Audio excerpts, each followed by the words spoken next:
محترم احبہ السلام علیکم ورحمۃ اللہ تعالی وبرکاتہ۔ اللہ تبارک و تعالی اپنے محبوب ترین بندوں کو یعنی اولیاء کاملین اور صالحین کو اور صالحین کی مقدس جماعت کو ایسے محیر العقول کرامات اور خوارق و عادات سے نواز کر بھیجتا ہے کہ جب وہ مخلوق خدا میں پہنچتے ہیں تو ان کے یہ محیر العقول کارنامے اور کرامات دیکھ کر انسانی عقلیں ماتم کرنے لگتی ہیں اور ان کی حیرت کی انتہا نہیں رہتی ہے۔ صوفیاء کرام کو اللہ تبارک و تعالی خاص نعمتوں سے نوازتا ہے، ان کی دعاؤں میں تاثیر ہوتی ہے، ان کی دعائیں مستجاب الدعوات ہوتی ہیں، ان کے پاس بیٹھنے والے ان کی صحبت سے مالا مال ہو جاتے اور لمحوں میں ان کو ولایت نصیب ہو جاتی ہے۔ ولیوں کی صحبت اٹھانے والے چند ہی دنوں میں با فیض اور فیض رسا شخصیت بن کر اہل اللہ کو فیض پہنچانے لگتے ہیں۔ یہ صرف فیضان محمدی کی تاثیر ہے، باب مدینۃ العلم کی فیضان کا سر چشمہ ہے کہ جو بھی اس در کا گدا ہوتا ہے اس زمانے کا شہنشاہ اور بادشاہ ہوتا ہے۔ حضور سرکار سید بدیع الدین احمد قطب المدار زندہ شاہ مدار رضی اللہ تعالیٰ عنہ بھی اہل بیت اطہار میں سے مولا علی کے چشم و چراغ،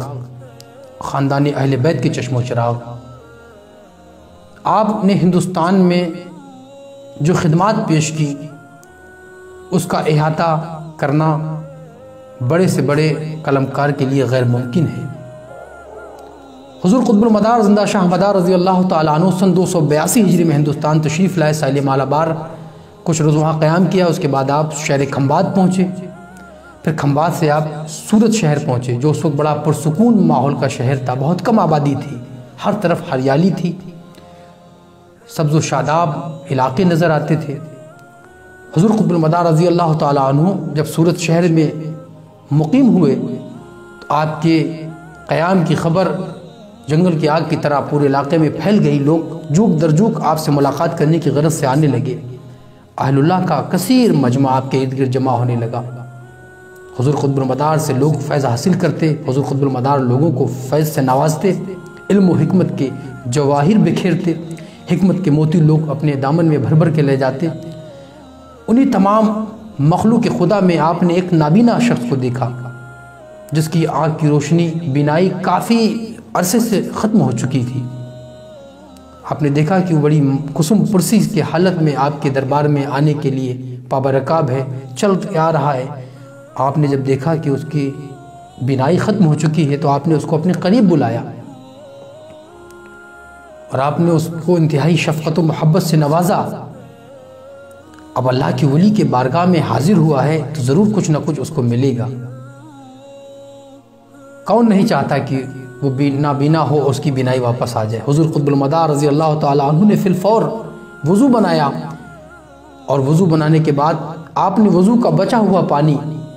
اس نابینا شخص کی آنکھوں پر ٹپکایا، اپنے ہاتھ سے آنکھ پر لگایا، پھر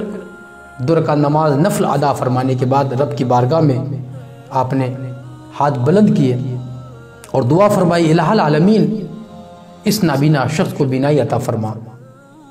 جس غرض سے میرے پاس آیا مولا اس کی خواہش کی تکمیل فرما۔ حضور قطب المدار کے ہاتھ اٹھے ہی تھے، یکا یک اس نابینا کی بینائی واپس ہو گئی اور وہ دنیا کی رنگینیوں کو دیکھنے لگا۔ تمام مجمع